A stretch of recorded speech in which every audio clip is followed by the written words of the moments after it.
నమస్కార నమస్కార అంటే ఏం లేదా ఇవిడ ఆల్మోస్ట్ అనేది ఏమైపోయిందంటే ఫ్రెండ్స్ సర్కిల్ కానీ ఎవరన్నా కానీ అంటే ఇది స్టోరీ వచ్చేసి పేదలుగా ఉండేతోడు పేదల జీవనం ఎట్లుంటుంది అనే దాని గురించి స్టోరీ అంతే ఇంకేం లేదు.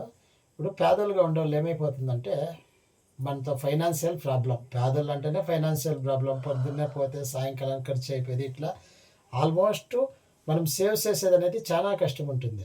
ఆ టైంలో ఏమైపోతుందంటే ఇప్పుడు మనకి ఇంటి సమస్య కానీ బిడ్లు గిడ్లు ఏమైనా ఉంటే స్కూల్ ఫీజులు కానీ ఇట్లా ప్రతి చాలా అనేది ఉంటాయన్నమాట. ఆవిడేమైపోతుందంటే మనం ఫ్రెండ్స్‌లకి చెప్పుకొనేస్తాం. నాకు ఆ కష్టం ఉందిరా, ఫీజు కట్టాల 20,000 కావాలా, మళ్ళా ఇంట్లో ఏం లేవు, మళ్ళా నేను వాళ్ళకెవరితోనో 20,000 ఇప్పించుకుంటే వాళ్ళకి ఇయ్యాల, వీళ్ళకి ఇయ్యాల అని మనం ఏమేం ప్రాబ్లమ్‌లు ఉన్నాయో అన్నీ ఫ్రెండ్స్‌తో చెప్పుకొనేస్తాం. ఫ్రెండ్స్‌తో చెప్పుకొనేస్తున్నట్లు ఏమైపోతుందంటే వాళ్ళు మళ్ళా పోయి మనం వాళ్ళతో అడుగుతాము. ఏమి అప్పు వాళ్ళు ఇస్తారా మనకి? ఇయ్యరు. యాలీరంటే వాళ్ళు వీళ్ళు ఆల్మోస్ట్ అందరికీ ఆడియల్లంట, ఈడియల్లంట. వీనికిస్తే మాకు మళ్ళా ఎట్లిస్తారు అనేది వాళ్ళు మైండ్‌కేసుకొని మనకు అప్పు అనేది ఇయకుండా అయిపోతారు.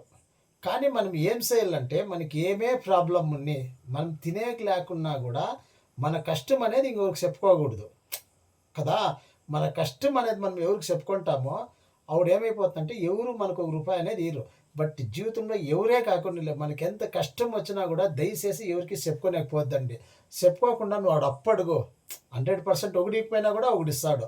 ఇంకోటి ఏమైపోతుందంటే మనం ఒక ఇద్దరు ముగ్గురు ఫ్రెండ్స్‌కి చెప్పింటే మనం ఇంకొకరిని అడిగితే వాడొచ్చేసి ఇగోరా ఇట్లా వాడు నాకు అప్పు అడుగుతాడని అంటే ఏం చెప్తావు తెలిసినోడు, వానికేంటికి ఇస్తారా నాతో కూడా అడిగావు వానికి ఫుల్ అప్పుల పాలైపోయినారు అని ఇట్లా చెప్పుకొస్తారు. దయచేసి మన కష్టాలనేది ఎవరికీ చెప్పుకోలేకపోద్దండి.